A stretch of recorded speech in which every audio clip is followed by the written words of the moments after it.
No ar, Espaço BV, o podcast do Banco BV. Olá para você que apertou o play e está em sintonia com a gente. Eu sou a Renata Flores, te dou as boas-vindas a mais uma edição do Espaço BV, sempre abordando temas relevantes do mercado brasileiro. Olha, nesse episódio a gente vai falar sobre o universo das chamadas finanças ESG. Já ouviu falar? Vem ganhando bastante popularidade nos últimos anos e mostra que cada vez mais empresas buscam ampliar e aplicar práticas mais sustentáveis e sociais dentro dos seus projetos.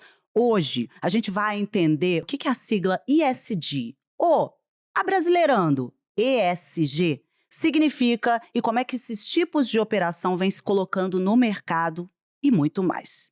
Para esse papo, eu convido o Marcos Garcia, que é superintendente de Credit and Marketing e distribuição aqui do Banco BV, e o Marcos Lima, que é coordenador de sustentabilidade. Sejam muito bem-vindos, tudo bem? Tudo bem, Renata? Bom dia. Muito obrigado pelo convite. Igualmente, Renata, muito obrigado pelo convite. E vamos falar um pouquinho, desse trem. O que é ESG no final do dia? Um tema quentíssimo, que precisa ser cada vez mais, literalmente, popularizado. E hoje eu tenho dois Marcos comigo, então vem comigo no sentido de esse é o Garcia e esse é o Lima. Então eu não vou chamar de Marcos, eu vou chamar de Garcia e de Lima, tá bom? Só pra gente se organizar dupla aqui. Sertaneja. Até porque vocês trabalham em cooperação, né? Tem esses dois nomes iguais. Pessoal, antes de tudo, para quem ainda não está familiarizado com o tema, eu gostaria que a gente explicasse resumidamente o que é ESG, ESG, como é que funcionam as finanças ESG, né? E por que esse tema está tão em alta no mercado e por que a gente precisa continuar a popularizar. Não, perfeito. Sim, de forma bem simplista, trazendo um tema tão complexo, o ESG, do inglês Environmental, Social e Governance, que abrasileirando seria ambiental, social e governança, traz muito um quê de como há um impacto associado às produções, atividades fins das companhias aqui no Brasil. E quando a gente coloca esse componente de finanças, a gente consegue tirar do custo das companhias e trazer para mais um apoio, um lastro ali para investimentos futuros, o que é muito importante, tanto para dar força para as áreas de sustentabilidade dentro das companhias, quanto também para dar força para a parte financeira e a mercado, fazer operações bilaterais ali de uma forma mais contundente e trazendo benefício socioambiental na ponta. Por que esse tema ainda está tão em alta? Porque, né, tem gente que pode dizer, poxa, mas a gente já está discutindo isso há alguns anos, né, Garcia? Mas, na verdade, é o contrário. A gente ainda precisa discutir muito mais a fundo, né? Exato. O que a gente percebe é que ainda existe um número muito grande de companhias que está despertando para esse assunto. Como a gente faz muita reunião, né, com potenciais emissores do mercado de capitais, o que a gente mais vê é um pouco isso, assim, todo mundo sabe que tem, algumas obviamente estão em estados bem avançados, principalmente as maiores, são muito cobradas por isso, as exportadoras, né, até o mundo está mais avançado de maneira geral, então a gente vê que algumas companhias estão no início desse processo. Então, quando a gente leva o Marcos Lima em algumas reuniões, a gente vê o quão produtivo tem sido esclarecer um pouco mais para esses potenciais emissores o benefício que isso vem a trazer, não seja agora, mas também no futuro. Exato, até porque não há mais tempo para não ter esse entendimento. A gente não tem mais tempo. A gente precisa entender, aprofundar e aplicar, né? E aí, finanças ESG. Elas não se resumem, então, a uma única categoria. Elas estão em constante evolução. Foi isso que eu entendi aqui nessa pauta. E nos últimos tempos, o mercado tem se preocupado cada vez mais com outros tipos de investimento. Vou falar aqui do Blue Finance, das finanças para a biodiversidade, mas a gente ainda não entende exatamente o que significa isso, né? Essas nomenclaturas e o que elas são para o futuro das finanças ESG. Queria que vocês debatessem um pouco. Não, perfeito. Vou trazer um pouquinho de um overview do que acontece no mercado internacional, que foi de onde surgiram essas nomenclaturas. Então, temos 3 nomenclaturas básicas, né? Que é o environmental, que seria o green, o social, que é de fato social, e o sustainable, né? Que seria o sustentável. Então, quando a gente faz um mix entre social e verde, a gente tem o sustentável. Dentro das categorias elegíveis, quando a gente fala green bond, green loan, né? Empréstimo verde ou título verde, a gente está falando de projetos que vão trazer benefícios ali ambientais de fato. Então, energia renovável, a gente vai falar de agronegócio de baixo carbono, envolvendo ali um potencial agronegócio familiar. Então, tem muito contexto ambiental. Quando a gente fala de social, nós estamos falando de uma esfera que está mais alinhado com o que a empresa mesmo pratica e o entorno das atividades da companhia. Como a comunidade faz parte da empresa e do business, como ela é beneficiada ou não, como os próprios colaboradores têm algum benefício ou não dentro, dentre outras questões de diversidade e inclusão. Então, quando a gente soma essas duas forças, a gente tem a sustentabilidade em si, um título sustentável. E quando a gente entra nas categorias azuis, climáticas e de biodiversidade, são subsetores do green ou do social.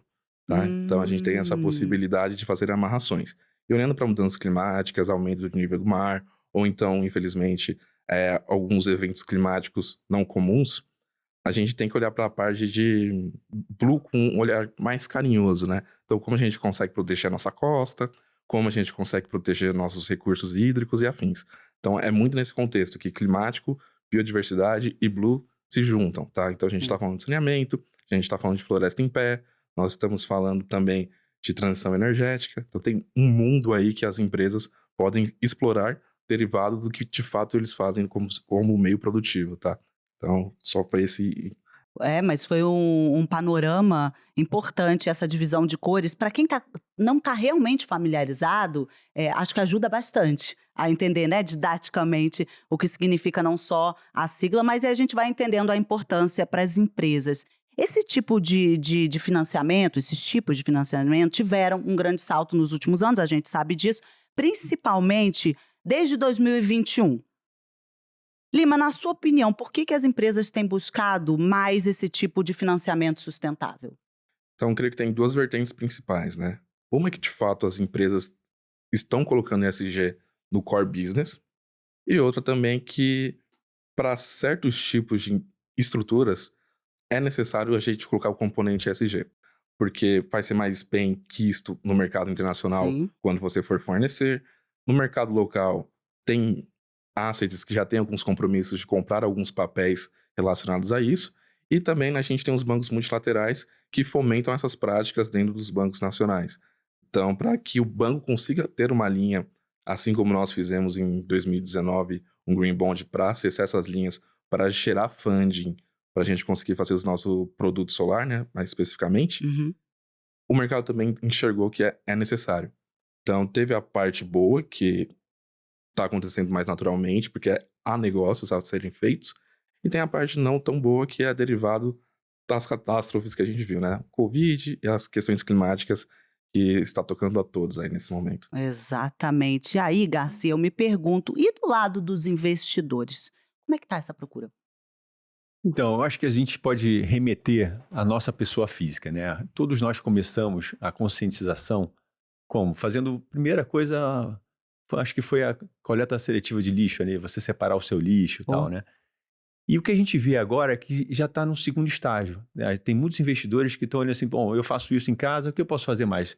Por que não, na hora de investir de uma forma consciente, responsável, olhando sobre esse prisma também, né? Então, o que a gente vê é uma demanda cada vez mais crescente de investidores procurando fontes de investimento que tenham essa temática, né? Isso reflete que a demanda faz com que as assets criem fundos dedicados a essa temática, que são os investidores profissionais, né? Então, a pessoa começa tudo na pessoa física, que vai criando essa demanda, e aí os agentes do mercado vão reagindo a isso. Então, a gente vê no mercado local grandes assets já com fundos dedicados a essa temática, e à medida que esse dinheiro vai crescendo, esse volume vai ficando cada vez maior, vai despertando cada vez mais interesse também da parte dos emissores, que começam a ver que tem bolsos novos. Então, a primeira coisa, qual é o primeiro impacto que tem no mercado local? O primeiro impacto é o volume. Ou seja, uma operação hoje com selo ESG tem um volume de demanda maior do que uma operação normal. Porque você já tem fundos dedicados que compram apenas operações com selo. Então, você já tem naturalmente uma demanda maior. isso dá preço? Que é uma grande pergunta que você fazer. Isso, minha operação vai sair com um preço melhor? Vai sair mais barato se eu fizer o selo ESG? E aí a pergunta, é a resposta de $1 milhão, por favor. Então, calma. Ainda não, mas estamos no caminho. Quer dizer, Mas já é maravilhoso. Quando que isso vai se dar? Quando o volume desses fundos for grande o suficiente para que a demanda seja muito grande, né? E então isso vai levar a uma eficiência de preço. Então você já tem uma operação, uma distinção numa operação com selo ESG, a demanda ela já é maior do que uma operação normal. Ponto. Isso já é um ganho. Sim. Isso já é um avanço. Porque você já tem uma demanda maior de mercado. Qual o segundo passo? Quando que vai trazer essa eficiência? Então, quando esse volume, esses fundos dedicados forem grandes o suficiente para o volume ser muito grande, ou seja, vamos dizer, o dobro do que uma oferta normal, Sim. ela com certeza vai trazer eficiência de preço. A gente já vê isso no mercado internacional. A gente já vê que, com certeza, a indústria lá fora, na indústria de assets, de fundos dedicados, é muito grande já. Então, você já vê uma eficiência de preço em operações de bond com selo do que uma operação de bond sem o selo. Então, a gente espera que isso chegue no mercado local. Sim. É difícil precisar o tempo que isso vai ocorrer. Que seria a minha próxima pergunta. É difícil precisar, mas o que a gente vê é que é uma tendência, né, que com certeza quanto mais cedo as empresas estiverem preparadas Mas para provavelmente isso, nos próximos anos aí. sem dúvida, sem dúvida. Sim, né? sim.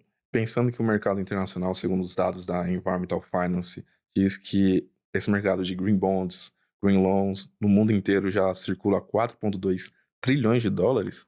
Em algum momento, tudo isso vai escoar para as Eu acho que assets e vai... num futuro breve. É uma notícia muito boa que ele dá pra gente. E aí, queria falar um pouquinho sobre mercado global e que vocês trouxessem alguns dos principais países que têm aplicado essas medidas, né, de finanças ESG, e também quais são as principais formas que esses países vêm tentando fazer isso. Vamos criar esse panorama global até para incentivar, né, para inspirar quem está aqui nos ouvindo, assistindo. Não, maravilha. São ótimas leituras, inclusive, que a gente pode fazer com as taxonomias que os países já estão desenvolvendo. Inclusive, a União Europeia puxou, né, o bonde, né, se é assim que eu posso dizer. Sim. E depois a gente viu a Ásia bastante forte, engajada no tema, o Japão ali mais especificamente. E do nosso lado ocidental, aqui nas Américas, os Estados Unidos capitaneou bastante, mas na América do Sul, a Colômbia é um grande player que já possui uma taxonomia sustentável inspiradora, ao ponto que a nossa taxonomia que está sendo construída está sendo inspirada um pouco na da União Europeia e um pouco na da Colômbia e trazendo os traços nacionais. Então, assim, a gente tem um panorama internacional que diz que as taxonomias já é de grande valia, tá? E olhando para o mercado nacional, o que o Brasil de fato está fazendo, a gente já tem uma taxonomia verde da FEBRABAN, que instrui os bancos quais são os setores e atividades que têm correlação ou benefício com sustentabilidade, em que grau, né? O que facilita muito aos bancos entenderem a carteira de financiamentos e como ela impacta ou não. É uma taxonomia que está sempre sendo evoluída, porque sempre tem alguma coisa nova acontecendo, então é importante atualizar. E a gente está nesse momento olhando com muito bons olhos aí o que o governo está fazendo. Vamos criar um glossário para quem ainda não está dentro aqui, tão familiarizado. O que é taxonomia verde? Não, maravilha. Eu começo aí, fique à vontade para me complementar, Garcia. O que acontece? A taxonomia é basicamente as diretrizes a serem seguidas, dando sinalização positiva ou negativa para algum tema. Então, a taxonomia, quando a gente fala de uma taxonomia verde, ele vai basicamente trazer o que é atividade produtiva que tem correlação positiva com as questões ambientais e sociais, por exemplo, saneamento, e também trazer o que não tem esse benefício ainda e que a gente pode colocar como uma transição. Nesse momento, a gente poderia falar de mineração. Então, hoje, mineração ainda não tem uma tecnologia que faça ela ser carbono neutra. Nada impede que até 2050 isso aconteça. Então, ela poderia ser olhada como um setor de transição, entendendo como a gente pode sempre desenvolver mecanismos para melhorar. Tá? Então, quando a gente fala de taxonomia verde, é muito nesse sentido, de como a gente consegue fazer um cluster do que é verde, o que é social, o que é climático, o que é de transição, e dar um overview para posicionar tanto o mercado financeiro quanto os clientes, para o mercado financeiro saber como vai poder apoiar cada um da sua maneira. Perfeito, obrigada. A gente precisava dessa didática aqui. Garcia, por favor. Então, trazendo aqui para o mercado local, a Ambima, ela soltou um guia, né, de melhores práticas para as operações ESG. E como é que a gente evolui, né, de um guia para um selo? Né? Então, essa é a discussão que está tendo hoje. Inclusive, eu faço parte do grupo de trabalho lá da Ambima, porque a gente gostaria que a Ambima tivesse um selo para certificar que aquelas emissões têm um selo ESG Sim. da Ambima. E como que essa transição acontece? Não, então tem um grupo de trabalho para justamente poder trazer as doutrinas, o que precisa, né, exatamente A metodologia que precisa Sim. ter uma emissão para que ela tenha o selo da Ambima. E aí, tendo todos aqueles Sim.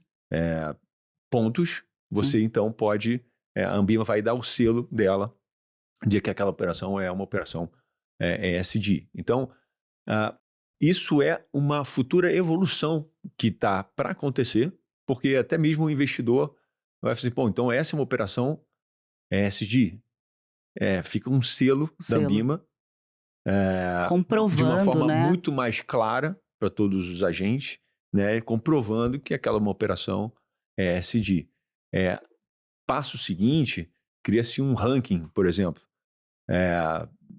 seja dos emissores, seja dos bancos coordenadores. Né? Olha, nós, por exemplo, vou citar um caso. O Banco BV hoje, seguindo o norte aqui do guia que a Ambima declarou, a gente fez uma pesquisa e o Banco BV é o segundo banco coordenador de ofertas ESG no mercado de 2024. A gente já coordenou 5 ofertas com essa temática. Então a gente fez isso é um estudo nosso, né? Porque, de novo, não tem o selo da Ambima, né? Mas futuramente a gente pode vir aí atestar essa nossa posição por um ente terceiro que é a Ambima, porque terão os critérios claros da Ambima que vai dar um selo e vai ter um ranking, etc. Então isso estimula também a indústria, né, Exato. a cada vez mais estar buscando e influenciando os emissores a fazerem operações ESG. Então, esse é o nosso intuito lá como Ambima, que a gente vem estimular cada vez mais operações assim. Como é que a gente estimula? Dando uma maior clareza de quais são as regras, né? Dando selo para quando aquelas regras são cumpridas. Então, isso com certeza vai estimular ainda mais novas operações a virem ao mercado. Sim, sim. E eu acho que um outro bom case para a gente trazer aqui é a instrução 175 da CVM, que regula quais fundos podem ter a nomenclatura de sustentabilidade ou não. Então é legal trazer isso, porque a CVM, de fato, é pioneira entre os bancos centrais e todos os órgãos que regem mercados locais de forma internacional. A CVM é bem de marca aí, certamente, no que tange à sustentabilidade. Então é bom a gente ter isso sendo construído também pela Ambima, que aí casa tudo no final do dia, junto com a taxonomia que o Brasil está elaborando. Então temos bons ventos pela frente. Sim, exatamente. Eu ia te falar que cada episódio sobre sustentabilidade, a gente traz notícias boas para um futuro breve. Para um futuro breve. Por mais que a gente não possa precisar exatamente em quantos anos, as possibilidades são para daqui a pouco, né?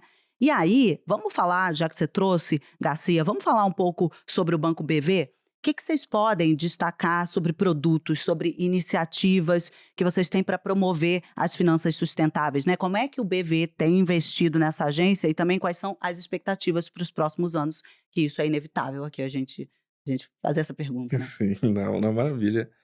Posso começar respondendo? Porque tem muito do institucional, né? É um pouquinho do chapéu que eu visto aqui em sustentabilidade, que conta um pouco da história do BV. Tá? Então, nós fomos o primeiro banco emissor de um Green Bond, né? Um banco privado emissor de um Green Bond. E esse Green Bond deu início à nossa linha de financiamento solar. Então, uma coisa casa a outra. Então, a gente tem como demonstrar que, de fato, agrega ao negócio. Tá? E seguindo nessa linha, a gente está olhando agora, né, para o mercado de capitais ainda com mais afinco, e como o Garcia trouxe, nosso estudo já está revelando para nós mesmos o potencial que a gente tem em emitir esse tipo de bond, emitir esse tipo de dívida, na verdade, e é muito importante isso, tá?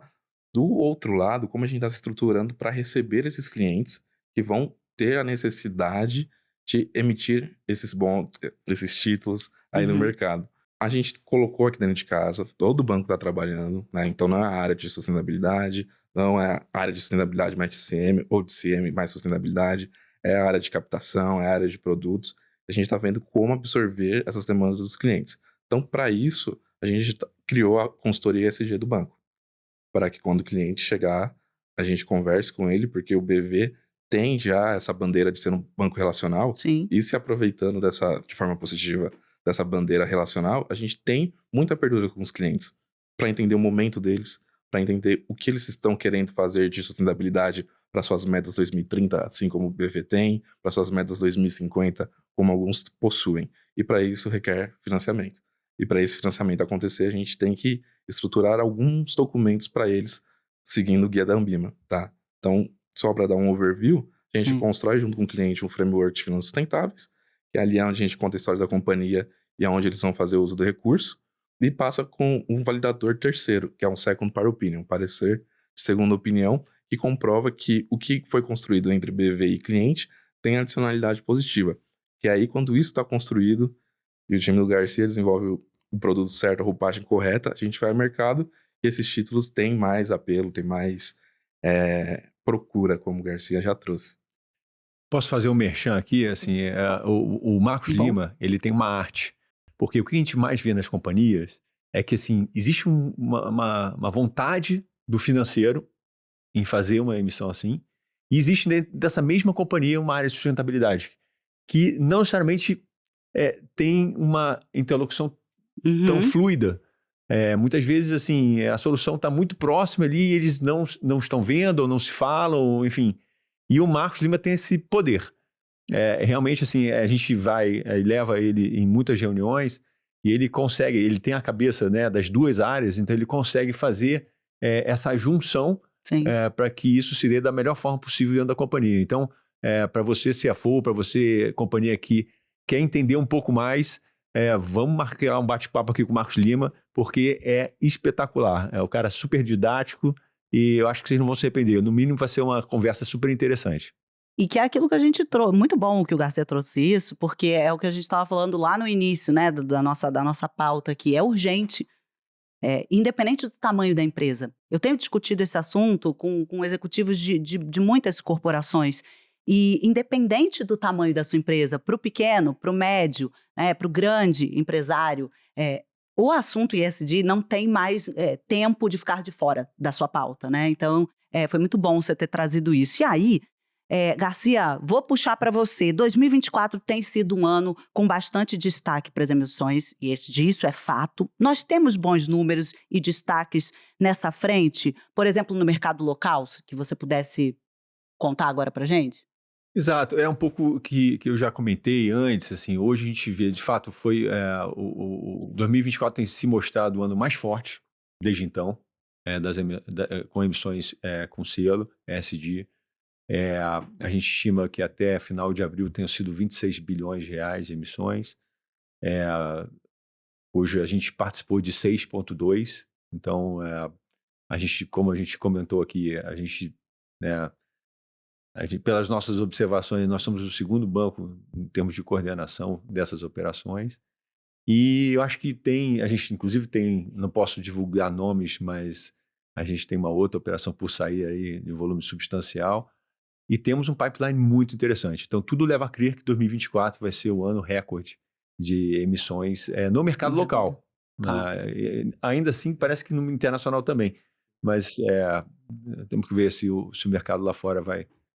Porque está um pouco conturbado, né? Então, vamos ver se lá fora vai ser tão bom quanto aqui no mercado local. E esses números exponenciais são maravilhosos. Você tem alguma coisa a falar sobre o Mundial? Sim, olhando para o mundo todo, a gente está observando a possibilidade de atingir $1 trilhão só de títulos e empréstimos sustentáveis esse ano. Ano passado foram 980 bilhões de dólares. Então, bateu na trave ano passado. Aí esse ano tem tudo para dar certo. Olhando o mercado externo e todas as agitações, pode ser que não chegue a um tri, mas se tudo continuar navegando da forma que está, um tri certamente a gente consegue atingir de volume internacional aí. Excelente. E aí, para fechar, Marcos, Garcia, Lima, vocês trouxeram notícias excelentes, panoramas para futuros breves, e isso tudo é importante tanto para o pequeno, para o médio, para o grande investidor, para o empresário. Queria que vocês deixassem, literalmente, uma mensagem final para os clientes, para os investidores que se envolvem e que vão se beneficiar dessas soluções em finanças ESG oferecidas pelo Banco BV. A gente já falou bastante, mas vamos deixar, então, aquela mensagem final para quem ainda estava pensando agora colocar o pé no chão e vamos lá. Eu tenho uma mensagem para os investidores. Faça esse dever de casa. Boa. Pergunte se a emissão tem um selo ESG. Por que ela tem um selo ESG? Comece a diferenciar uma empresa que se preocupe com isso de que outra que pode até estar no caminho, mas que ainda não tem. Eu acho que isso vai gerar uma satisfação não só pessoal, sim, como isso com certeza vai reverberar no todo um pouco mais para frente. E assim, eu vejo a gente tem acompanhado, né, o movimento das empresas, a gente tem feito algumas emissões para alguns emissores e a gente vê assim, dessa vez não deu para fazer, mas a próxima eu quero fazer com o selo ESG. Então, boas notícias estão por vir. Uhum. Se você ainda não está nesse... Aí, agora a mensagem para os emissores. Você ainda não está nesse momento, vamos ter uma conversa. Porque eu acho que você vai se surpreender com quão rico pode ser essa conversa, pode ser mais fácil do que você imagina, né? E eu acho que isso tem ganhos diretos e indiretos para o financeiro que quer dar espaço dentro da companhia. Excelente. Sim, e minha mensagem vai para as companhias como um todo. Olhar com carinho para a área de sustentabilidade de cada uma das companhias, porque ali tem ouro. Ali tem muita coisa boa, muita coisa importante que já foi construída e que ainda não foi mostrada ao público. E a gente está aqui para fazer isso, unir as duas coisas. Trazer os investidores que estão olhando com carinho para isso, para incentivar que esses projetos que estão na gaveta, que tem muita coisa boa, tem muita importância, tanto para a sociedade, para o meio ambiente, quanto para a própria companhia, sair dessa gaveta, ver o sol e conhecer um pouquinho do mundo aí. Maravilha! Quero agradecer demais, Marcos Lima, Marcos Garcia. Esse episódio, ele é fundamental. Eu repito aqui o que eu já disse, para qualquer pessoa que tenha uma empresa, para qualquer investidor, esse episódio é fundamental porque vocês didaticamente destrincharam conceitos que são necessários nesse momento e é urgente, né, para o nosso planeta. Não é mais um papo antigo, é muito atual. A gente vai encerrar a nossa conversa sobre finanças ESG e a contribuição do Banco BV nesse cenário. Eu espero sinceramente que vocês tenham se sentido inspirados a explorar mais sobre esse importante tema e também como é que ele pode impactar positivamente o nosso planeta, a nossa sociedade, como eles disseram aqui, a nossa economia.